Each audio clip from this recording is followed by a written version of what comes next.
नमो तस्य भगवतो अरहतो सम्मा संबुद्धस्य। राजा बिंबिसार को गौतम का उत्तर।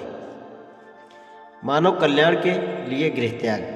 मैं संसार के कलहों से आहत हुआ हूँ। मैं शांति पाने की इच्छा से गृहत्याग कराया हूँ। धरती के दुख से बचने के लिए मैं दिव्य लोक का राज्य भी नहीं चाहता।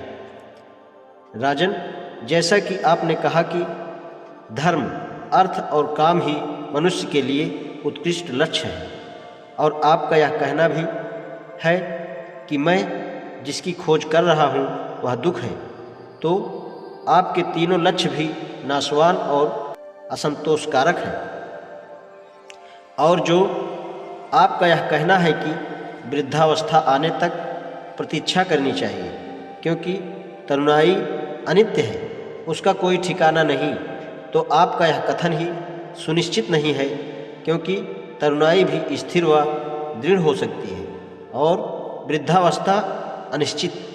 लेकिन जब मृत्यु बिना आयु को देखे किसी को भी अपने बस में कर सकती है, तो कोई भी शांति का इच्छुक बुद्धिमान किस प्रकार वृद्धावस्था की प्रतीक्षा कर सकता है, जबकि वह यह जानता ही नहीं कि मृत्यु किस घड़ी आ दबोचेगी।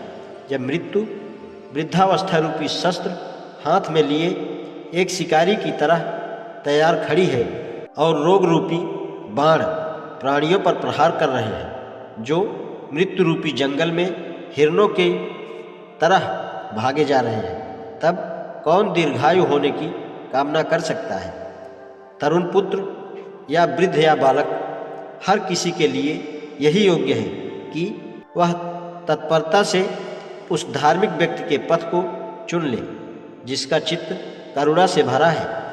और आपको जो यह कहना है कि मैं धर्म के लिए यज्ञ करने में अप्रमादी बनूं, क्योंकि वे मेरे कुल के अनुकूल हैं और महान फलदायी हैं, तो मैं ऐसे यज्ञों के फल को नहीं चाहता जो दूसरों को पीड़ा पहुंचाने के लिए किए जाते हैं। किसी भावी फल के लिए एक निरीह प्राणी की हत्या करना किसी भी दयावान, कारुणिक, शील संपन्न मनुष्य के योग्य नहीं है, चाहे फिर उस यज्ञ का फल अनंत ही क्यों न हो। और यदि सच्चा धर्म सदाचार, स्वसंयम, नैतिक आचरण और कामनाओं का अभाव आदि नियमों पर आधारित नहीं है, तो भी यज्ञ के नियम को मानना ठीक नहीं, जिसमें उत्कृष्ट फल केवल पशुओं की हत्या द्वारा ही प्राप्त किया जा सकता है। दूसरों को दुख देकर इस संसार में आदमी को भले ही सुख प्राप्त हो, तो भी वह एक कारुणिक बुद्धिमान पुरुष के लिए निंदनीय है, चाहे दूसरे जीवन में वह हमारी कल्पना से कितना ही अधिक क्यों न हो। मैं भावी जीवन के फल के प्रलोभन में ऐसे कर्म को नहीं कर सकता। हे राजन, हे राजन, मेरा मन भावी जीवन के सुख के लिए प्रसन्न नहीं होता, क्योंकि ऐसे कर्मों की दशा बादलों से गिरी वर्षा से प्रताड़ित पौधों की तरह अनिश्चित और डामाडोल है। राजा ने हाथ जोड़कर उत्तर दिया, तुम अपने निश्चय को बिना बाधा प्राप्त करने में सफल हो। जब तुम्हें यह सब प्राप्त हो जाए जिसकी खोज में तुम हो, तो तुम मुझ पर कृपा करते हुए यहाँ अवश्य पधारना। गौतम को फिर अपने राज्य में आने के लिए वचनबद्ध कर अपने दरबारियों सहित राजा लौटकर अपने महल चले गए। शांति का समाचार। कोलियों व शाक्यों के बीच युद्ध न करने का सुखद समाचार। जब सिद्धार्थ गौतम राजगृह में ठहरे हुए थे, तब वहाँ दूसरे 5 परिव्राजक भी आए और उन्होंने भी गौतम द्वारा अपने ठहरने के लिए बनाई गई कुटी के पास ही एक कुटी बना ली। उन 5 परिव्राजकों के नाम थे कौंडन्य, अस्सज, वप, महानाम तथा भद्दीय। वे भी गौतम के व्यक्तित्व से प्रभावित हुए थे। अचरज में थे कि किस कारण से उसने प्रव्रज्या ली थी। उन्होंने भी राजा बिंबिसार की भांति ही इस विषय उनसे प्रश्न पूछे। जब उन्होंने उनके सामने वह सारी परिस्थिति समझाई जिसके कारण वह प्रव्रजित हुए थे, तो उन्होंने कहा, हाँ, हमने यह सुना है, लेकिन क्या तुम जानते हो कि तुम्हारे चले आने के बाद वहाँ क्या हुआ है? उन्होंने पूछा। सिद्धार्थ ने उत्तर दिया, नहीं। तब उन्होंने उन्हें बताया कि कपिल वस्तु से उनके चले आने के बाद कोलियों से युद्ध ठानने के विरोध में शाक्यों में बहुत बड़ा आंदोलन छिड़ गया। आदमी, औरत, लड़के लड़कियों ने प्रदर्शन किए और जुलूस निकाले। उनके हाथ में झंडे थे जिन पर लिखा था, कोली हमारे भाई हैं, एक भाई का दूसरे भाई के विरुद्ध युद्ध करना अनुचित है। सिद्धार्थ गौतम के देश निकाले आदि पर विचार करो।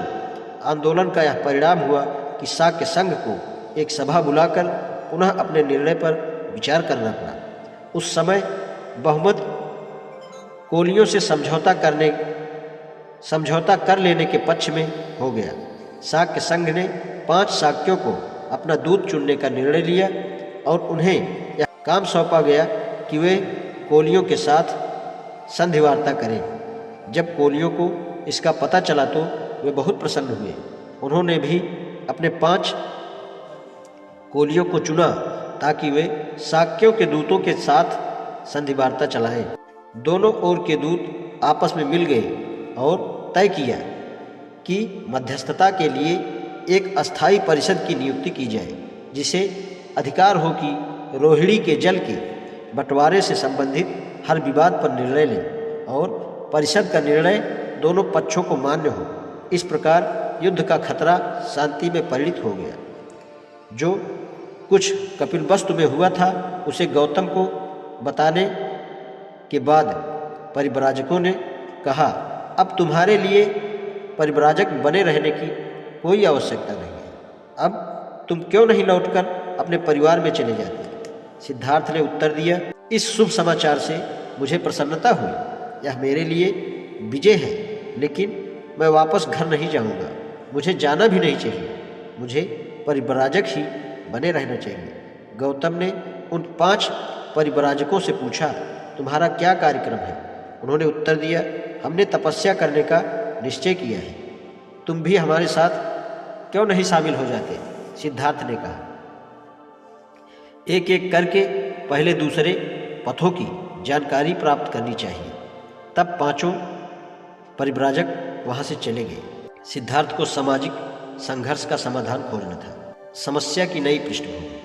कोलियों और शाक्यों के बीच शांति स्थापित हो जाने का समाचार 5 परिव्राजकों से प्राप्त होने पर गौतम को बहुत बेचैनी हुई। अकेले में वह गंभीरता से अपनी स्थिति पर सोचने लगा कि क्या अब भी परिव्राजक बने रहने का उसके लिए कोई औचित्य रह गया है। उन्होंने अपने आप से प्रश्न किया कि वह किस लिए अपने बांधवों को छोड़कर चला आया था। उन्होंने इसीलिए गृहत्याग किया था क्योंकि वह युद्ध का विरोधी था। अब जबकि युद्ध समाप्त हो गया है, तब भी क्या मेरे लिए कोई समस्या शेष रह गई है? क्या युद्ध की समाप्ति के साथ मेरी समस्या भी समाप्त हो गई? गहराई से चिंतन करने पर उन्होंने सोचा कि नहीं, युद्ध की समस्या अनिवार्य तौर पर झगड़े की समस्या है। यह एक बड़ी समस्या का एक अंग मात्र है। यह झगड़ा न केवल राजाओं और राष्ट्रों के बीच चल रहा है, बल्कि कुलीनों और ब्राह्मणों के बीच, गृहस्थों के बीच, माँ और पुत्र के बीच, पिता और पुत्र के बीच, भाई और बहन के बीच और साथी के बीच जारी है। राष्ट्रों के बीच संघर्ष तो कभी कभी होता है, लेकिन वर्गों के बीच तो यह संघर्ष लगातार चलता ही रहता है। संसार के सभी दुखों और कष्टों का मूल कारण यही है। यह सत्य है कि युद्ध के कारण ही मैंने गृहत्याग किया था। यद्यपि शाक्यों और कोलियों के बीच युद्ध समाप्त हो गया है, तो मैं घर नहीं लौट सकता। मैं देख रहा हूँ कि मेरी समस्या ने अब व्यापक रूप धारण कर लिया है। मुझे सामाजिक संघर्ष की इस समस्या का हल खोजना है। पुराने स्थापित परंपरागत दर्शन इस सामाजिक संघर्ष की समस्या का हल कहाँ तक बताते हैं? क्या वह इन सामाजिक दर्शनों में से किसी एक को स्वीकार कर सकता है? वह हर परंपरा का स्वयं परीक्षण करने के लिए दृढ़ संकल्प था। आज इतना ही। नमो बुद्धाय।